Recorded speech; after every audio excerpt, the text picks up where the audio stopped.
Hello hi, this is Ramdas Chauhan. Welcome to RDC study centre. ఈ వీడియోలో మనము జూన్ 20 రోజు కండక్ట్ చేసినటువంటి 2025 ఇయర్లో కండక్ట్ చేసినటువంటి TET examination paper 1 key paper గురించి మనము డిస్కస్ చేద్దాము. మరెందుకు ఆలస్యము, ఇప్పుడే మన వీడియోని స్టార్ట్ చేద్దాము. ఇది మన పేపర్ 1 ఇన్ఫర్మేషన్ అండి. ఎన్విరాన్మెంటల్ స్టడీస్ దీని గురించి ఇందులో అడిగినటువంటి క్వశ్చన్స్ గురించి మనము తెలుసుకుందాము. Question number 121. రవికి ఐరన్ ఎక్కువగా ఉన్న ఆహారం తినమని డాక్టర్ సలహా ఇచ్చాడు. అతని తల్లి అతనికి క్రింది వాటిలో దీనిని తరచుగా అంటే ఎక్కువగా ఇవ్వాలి. ఏంటిది? అన్నం ఇవ్వాలా, ఐస్ క్రీమ్ ఇవ్వాలా, వెన్న పూసిన బ్రెడ్ ఇవ్వాలా, పాలకూర పప్పు ఇవ్వాలా? ఆన్సర్ పాలకూర పప్పే ఇవ్వాలి. అయితేనే ఐరన్ అనేది ఎక్కువగా దొరుకుతుంది. Next question number 122. భారతదేశంలో జున్ను, కోవా, నెయ్యి, పెరుగు మరియు పాలపొడి వంటి ఉత్పత్తులను తయారు చేయడానికి ఉపయోగించే పాల శాతం సుమారుగా 60% అవుతుంది. 60% అవుతుంది. 30%, 40%, 80%. Answer 60% is correct. 60% is correct answer. 60%.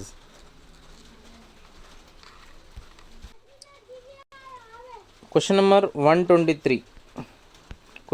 123లో కింది వాటిలో తేనెటీగ వృక్షజాలంగా పరిగణించబడే వృక్షాలను గుర్తించండి. ఆసియా తుమ్మ చెట్టు, ఆవాలు, పైన్. సరైన ఐచ్ఛికాన్ని ఎంచుకోండి అంటున్నాడు. ఏబిసిలకించి ఏది సరి అయినది, ఏది సరి కానిది అనేది సెలెక్ట్ చేయమంటున్నారు అన్నమాట. ఇది చూడండి, అక్కడ ఆప్షన్స్ ఇక్కడ ఇచ్చారండి. ఏ మరియు బి మాత్రమే, బీసీ మాత్రమే, ఏసీ మాత్రమే, ఏబిసి. సో మన ఆన్సర్ వచ్చేసి ఏ మరియు బి మాత్రమే. ఏ మరియు బి ఏంటిది? ఇక్కడ ఏ ఆసియా తుమ్మ చెట్టు, ఆర్ ఏ మరియు బి అన్నారు కదా, ఏ మరియు బి మాత్రమే. ఆసియా తుమ్మ చెట్టు, బి ఆవాలు, హేనా? ఇవన్నీ ఆన్సర్. Question number 124. క్రింది వాటిలో స్పృహ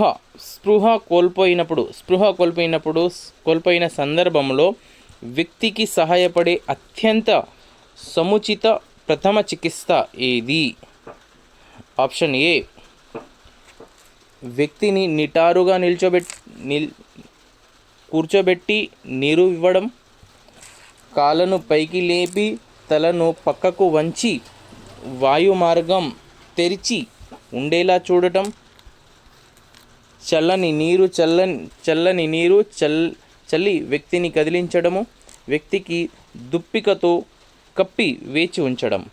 మన ఆన్సర్ వచ్చేసి కాళ్ళను పైకి లేపి తలను పక్కకు వంచి వాయు మార్గం తెరిచి ఉండేలా చూడటం. అప్పుడే దీనికి కరెక్ట్ సొల్యూషన్ దొరుకుతుంది. So answer is second one. క్రింది జంతువులలో ద్విధా విచ్చిత్తి ద్వారా ప్రత్యుత్పత్తి చేసేది ఏది?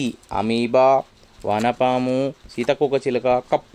ఆన్సర్ అమీబా ద్విధా విచ్చిత్తిని చెందుతుంది. Question number 126. క్రింది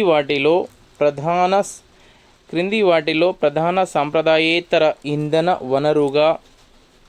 వనరులలో ఒకటి? బయోడీజిల్, బొగ్గు, और సహజ వాయువు, పెట్రోలియం. Answer biodiesel. వరదల గురించి సరికానిది వాక్యముని గుర్తించండి. 6 అడుగు లోతు వరద ఒక వ్యక్తిని కింద పడేలా చేస్తుంది. బి, 1 అడుగు లోతు వరద కార్ల వంటి వాహనాలను కింద పడేలా చేస్తుంది. సి, 2 అడుగుల లోతు వరద కార్ల వంటి వాహనాలను తుడిచిపెట్టేస్తుంది. ఆప్షన్ 4, 1 అడుగు లోపు వరదను కాలినడకన లేదా కారు ద్వారా సురక్షితంగా ఉండవచ్చు. Answer 4 is correct answer. క్రింది వాక్యాల ఆధారంగా సరైన సమాధానాన్ని ఎంచుకోండి. వ్యాఖ్య 1. హిమాలయాల వంటి చల్లని ప్రదేశాలలో ఉన్న దుస్తులను ఉపయోగిస్తారు. నెక్స్ట్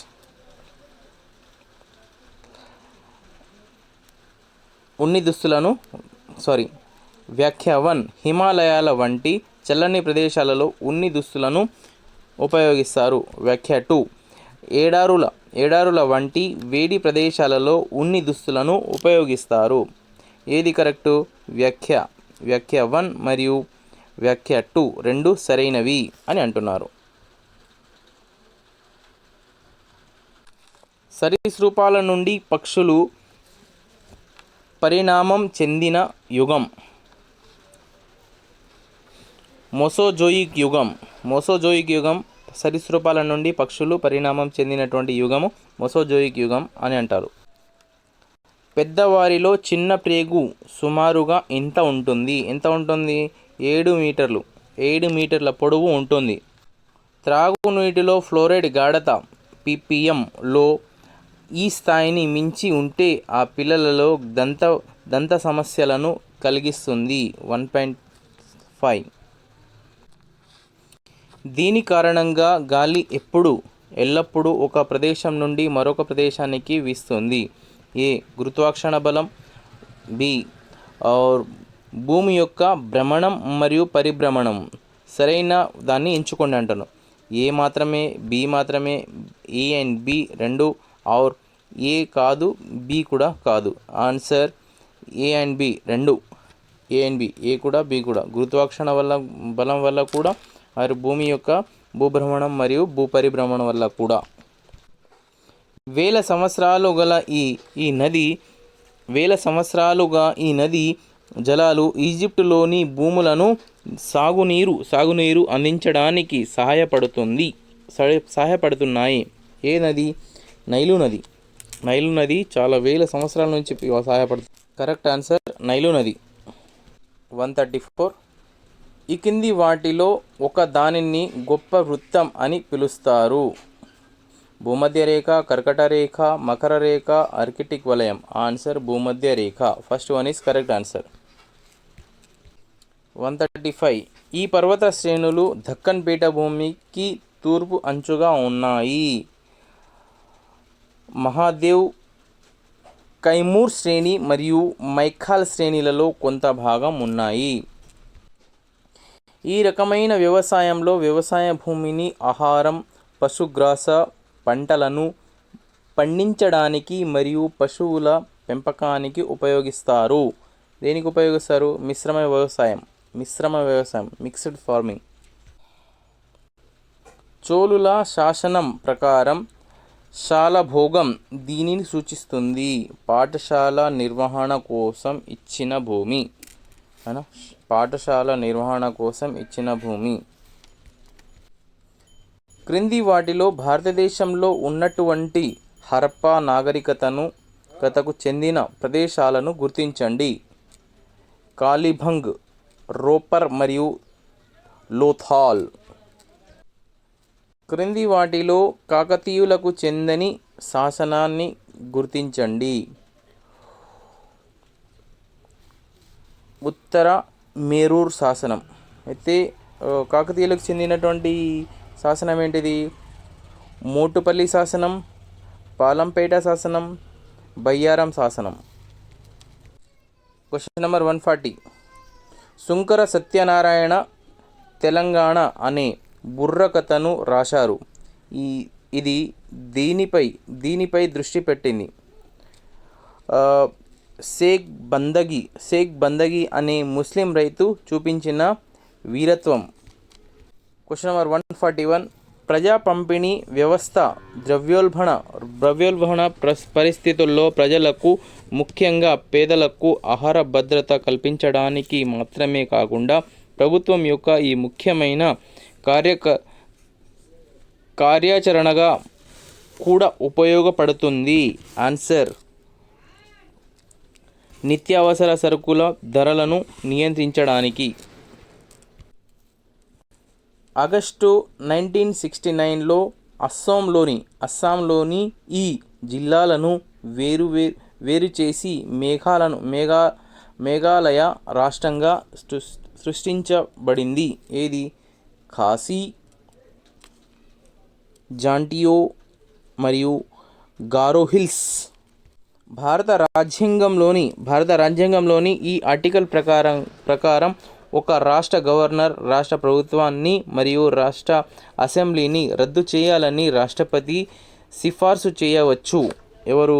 ఆర్టికల్ 356 యాక్ట్ 356 చేయవచ్చు. 1947కి ముందు భారతదేశంలో ఉన్న ఏకైక ఇనుము మరియు ఉక్కు పరిశ్రమ ఏది? టాటా ఐరన్ మరియు స్టీల్ కంపెనీ. క్రింది వాటిలో సహా పాఠ్యాంశ కృత్యానికి ఉదాహరణను గుర్తించండి. నాయకత్వం మరియు బహిరంగ ప్రసంగాలను అభ్యసించడానికి మాక్ అసెంబ్లీని నిర్వహించడం. Correct answer 1. Question number 146. ఐదవ తరగతి చదువుతున్న ఒక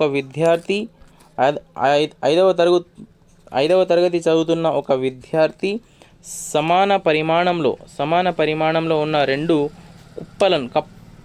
కప్పులను తీసుకొని ఒక కప్పులో సాధారణ కుళాయి నీటిని, మరొక కప్పులో ఉప్పు నీటిని సమాన పరిమాణంలో పోసి రెండు కప్పులను రిఫ్రిజిరేటర్లో ఉంచారు. ఈవీఎస్ ఉపాధ్యాయుడుగా ఈ ప్రయోగం కోసము మీరు విద్యార్థులకు ఇచ్చే పరికల్పన ఏది? ఆన్సర్ 4. ఉప్పు నీటి ఘనీభవన స్థానాన్ని తగ్గిస్తుంది కాబట్టి ఉప్పు నీరు కుళాయి నీటి కంటే నెమ్మదిగా ఘనీభవిస్తుందని మేము వాళ్ళకు నేర్పించగలుగుతాము అని రాయాలి. పరిసరాల పరిజ్ఞానం ఈవీఎస్ బోధించడంలో ఉపాధ్యాయునికి అతి ముఖ్యమైన పాత్ర ఏంటిది? విద్యార్థుల అన్వేషణను మరియు క్రియాశీల అభ్యసనాన్ని సులభతరం చేయడమే దీని యొక్క ముఖ్య ఉద్దేశం, ముఖ్య పాత్ర. క్రింది జాబితా ఏని జాబితా బితో జతపరచండి. జాబితా ఏ, జాబితా బి. సో ఏ నీరు అవసరాలు, బి బాలల హక్కు, సి శక్తి, డి కుటుంబ వ్యవస్థ మార్పులు. నెక్స్ట్ ఇటు జాబితా బి వాతావరణము, కుటుంబ సంబంధాలు, ఆహారం, పరిశుభ్రత మరియు విలువలు, హక్కులు. సో ఇక్కడ option 2 is correct. So option 2 ఏమేమి ఇంప్లిమెంట్ అయితే చూద్దాం. Option 2 so A is 3. ఏ అంటే నీరు అవసరాలు అనేది ఫుడ్, ఆహారం, ఆరోగ్య, పరిశుభ్రత అనేది అవసరము. నెక్స్ట్ బికి 4 ఏంటిది? బాలల హక్కు, విలువ హక్కు అయినా విలువల హక్కులు బాలల హక్కుకు పనికొస్తాయండి. నెక్స్ట్ C1 శక్తి ఏంటిది? వాటర్ వల్ల శక్తి తయారవుతుంది. నెక్స్ట్ కుటుంబ వ్యవస్థ మార్పులు డి కుటుంబ సంబంధాలకు సంబంధించినటువంటిది. సో ఆన్సర్ మనము సెకండ్ని చూస్ చేసుకోవచ్చు. Question number 149. ఒక 5వ తరగతి విద్యార్థి జంతువుల మొక్కలు అను పాఠమును చదివిన తర్వాత తన పరిసరాలలో మొక్కలు పెంచుతున్నాడు. బడిలో తోటను పెంచుతున్నారు. జంతువులు, పక్షులు ఎడల ప్రేమ और సానుభూతిని చూపిస్తున్నాడు. ఈ కృత్యంలో ప్రతిబింబించే విద్యా ప్రమాణం ప్రశంస और సున్నితత్వం. పరిసరాల అధ్యయనమును ఈవీఎస్లోని నిర్మాణాత్మక మందింపులో ముఖ్యంగా ఈ క్రింది సాధనాలకు ఉపయోగిస్తారు. స్లిప్ టెస్ట్, లఘు పరీక్షలు, వ్రాత పనులు, పిల్లల భాగస్వామ్యము, ప్రతిస్పందన और ప్రాజెక్టు పనులు. ఆన్సర్ 1 ఏబిసిడి అన్నీ అవుతుందండి. సో ఈ విధంగా మనకు అడిగినటువంటి క్వశ్చన్లకు ఆన్సర్లు మనము డిస్కస్ చేశాము. నా సబ్జెక్ట్ హిందీ అంటే నేను పర్ఫెక్ట్గా చెప్పగలుగుతాను కాబట్టి నేను పేపర్లను అన్నిటిని ఎక్స్ప్లెయిన్ చేసి మీకు చెప్పాలని అనుకున్నాను. అందుకోసమే ఇవి అన్నీ చెప్పడానికి ట్రై చేస్తున్నాను. నా హిందీ మట్టుకు నేను క్లియర్ కట్గా ఇన్ఫర్మేషన్ ఇస్తానండి. Thank you so much. ఇలాంటి పేపర్స్ చాలా పెడుతూ ఉంటాను. ఫాలో చేయండి, లైక్ చేయండి, సబ్స్క్రైబ్ చేయండి. Thank you so much.